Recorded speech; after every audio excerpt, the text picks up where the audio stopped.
neex parce que ki mu tegu woon mi ngi nii tey suñu wet wax ak ñun wax ju leer wax ju dëgër wax ju dëggu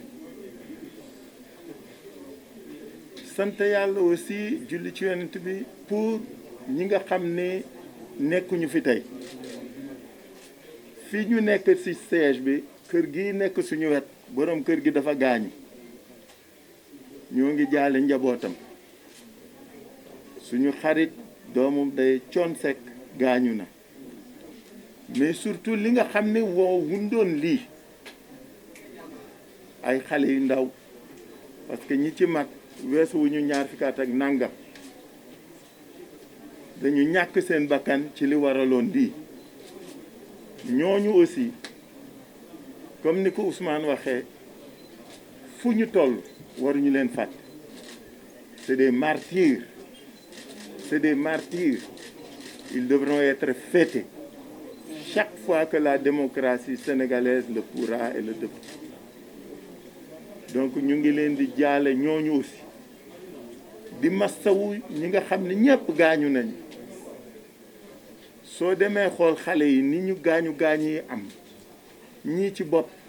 ñii ci loxo ñii ci biir ñii ci tànk te kenn onkul ces blessés font preuve de tellement de dignité que da ngaa sant yàlla ak lu mu métti métti xale yi koo ci wax rek dafay ree ni la ah jar na ko boobu mooy rey nit donc Ousmane dañu kontaan tey kontaan bu baax ba ñu sant yàlla ba pare pour recevoir le fii wax nga ko suñu ànd ak suñu wax yàgg na suñuy mëbëtit ñoo ngi koy doxal yàlla na ko yàlla mottali mais mëbët yi dara lalu ko lu dul liggéeyal Sénégal liggéey ngir Sénégal yi loolu moo tax ñuy wax di ànd di jëf lii nga dund nag bettu la mais ce que j'ai apprécié liñ ci wax lépp c'est la constance et la cohérence de ta conduite et de ton attitude durant toutes les épreuves bala moo ñëw bi mu ñëwee ak bi nga génn sa dara soppeekuwul changé wul du kàddu du jëfin du taxawaay du waxin nga sant ko yàlla bu baax sant ko ñi la defar nii parce que yenn yi jikko la jikkooy tax nit di am nu muy mele donc dil sant yàlla sant say waajur sant nag ñi nga àndal ñëpp ah sa ñëw fii tey nag wax nga ko amoo droit gërëm kenn parce que li ñu def naam li la dal mooy prétexte bi mais réew mee tax nit ñi def ko su nit ñi naan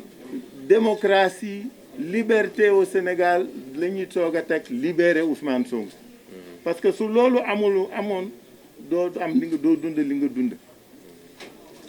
et ndokk yàlla bi nga defee lecture événement bi noonu que réew mi waa réew mi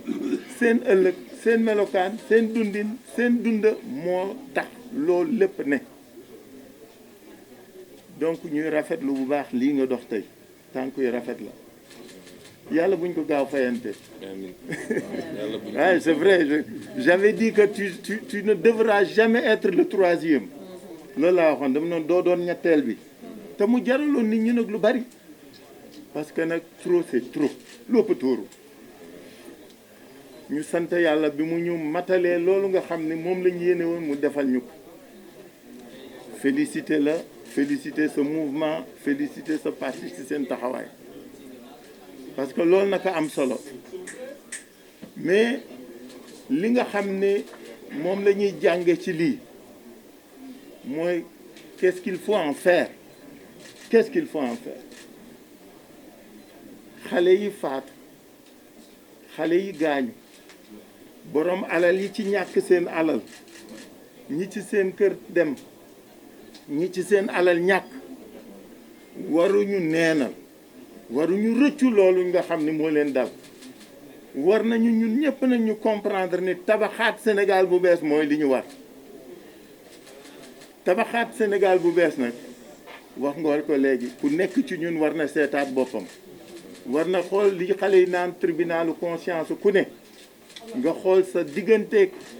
yow ak askan wi ndax la nga war def lépp yaa ngi koy def. Et c'est pourquoi je suis d'accord avec la première des leçons. Il faut que xel yeeg xalaat yeeg façon def politique changer dans ce pays.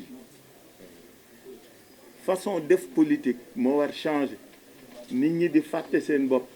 bañ jiital seen bëgg-bëgg mais jiital rek réew mi askan wi ak lu koy jëriñ ak lu koy demal kanam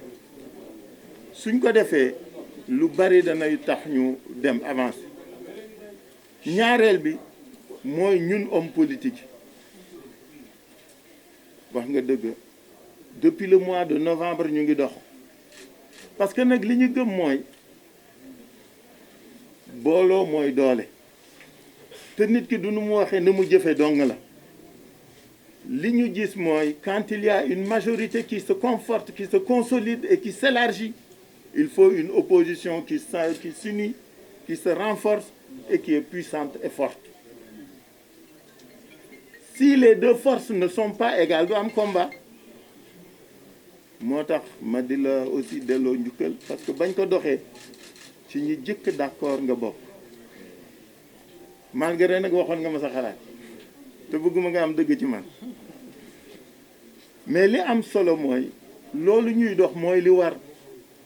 Il faut que l'opposition soit unie mais pas l'opposition politique. C'est tous ceux qui sont dans la vue publique, les partis politiques, la société civile, les activistes, les éléments, les acteurs du développement ñun ñëpp ñoo war dëkkaloo pour liggéey nag ngir réew mi loolu moo doon solowu plateforme d'action bi nga xam ni moom lañ doon dox te wax nga dëgg sotti na ba pare et situation bii ñu dund dana tax nag su doon dawee 10 mu dem nag 1000 pour sotti parce que su sottiwul nag on sera largué parce que nag foofu laa d'accord ak yow aussi le peuple n'attendra pas gis nga xale yeeg yu góor yeeg yu jigéen yi génn def xaaratuñu ku leen yóbbu de parce que xam nañ fi ñu jëm xam nañ liñ bëgg c'est à nous d'en tirer les leçons et les conséquences donc appel boobu ak leçon boobu ñu ciy tirer incha allah daañu fexe ba ñun ñëpp ñu daje parce que nag may seede aussi ni beaucoup de leaders de l'opposition sont engagés dans la mise en place de cette plateforme d'action et ñu ngi koy dox ñu ngi koy wax mais xam nga politique bu Sénégal ku nekk sa bopp ngay gis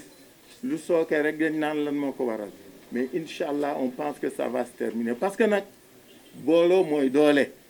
suñu àndul duñ dem fenn. Et je dis toujours aux gens, faut tirer les leçons de 2017. Si en 2017 on était ensemble waxatuñu lii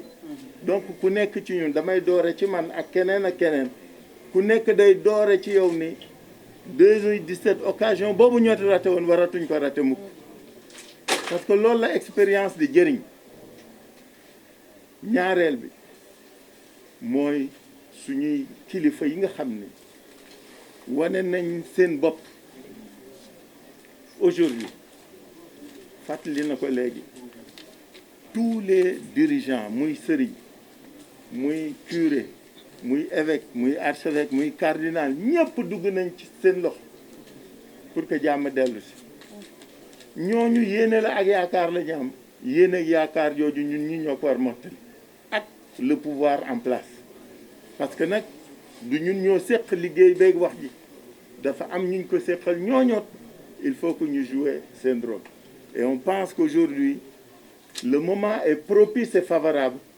pour que l'État le gouvernement et la majorité fassent leur part et que ñu nit opposition ñu def suñu bos parce que loolu mooy dëgg aussi ñeenteeli jàngat mooy que ni réew mi moo am solo lépp luñ fi bëgg a def te jiitaluñu intérêt réew mi ak waa réew mi duñu sottal dara kooku nañ ko xam te nag kenn dootu ko nangu moo tax Ousmane ñu kontaan trop tey dajeeg yow fii masawu la coono féliciter ñi nga àndal ñëpp mais surtout remercier et dire notre reconnaissance au peuple sénégalais parce que ñoom rek a jar gërëm ñoom rek ñoo jar gërëm ñoom rek ñoo jar sant parce que ñoo liggéey li tax ñu egg si fii en tout cas li nga wax ci lañ ne dinañu fexe ba démocratie bi sax problème yi ngeen posé nag je crois que y a pas le choix réew day dem toll foo xam ni on l'apaise et on le réconcilie soo ko deful defe naa day doon moment la day weesu su weesoo di nga bëgg leneen mu jafe donc il faut que ñun ñëpp ñu ànd doxa ko wax pour que démocratie bi sax parce que nag calendrier républicain bi il faut que nécessairement ñu respecter par force je crois que c'est pas c'est-à-dire il y a des choses il faut que l'audit du fichier soit mené de telle sorte que les échéances puissent être respectés parce que nag damay attirer seen attention ci dara su ngeen bëggee def local juin ou décembre 2021 war ngeen def législative juillet 2022 si jamais nous commettons l'erreur ba gaawantu audit bi daañu ñëw ba ñu taqaleel ñaari wala ñu bëgg a tëbal benn xam nga ndax yéen nga koy seetlu donc moo tax opposition bi classe politique bi société civile bi il faut que ñu gaaw parce que laaj calendrier républicain c'est une chose mais def ba ñu mën ko tenir c'est une autre chose en tout cas cher Ousmane on est très heureux et très fiers de vous recevoir aujourd'hui ici à ce siège qui aussi a été très éprouvé ces dernières années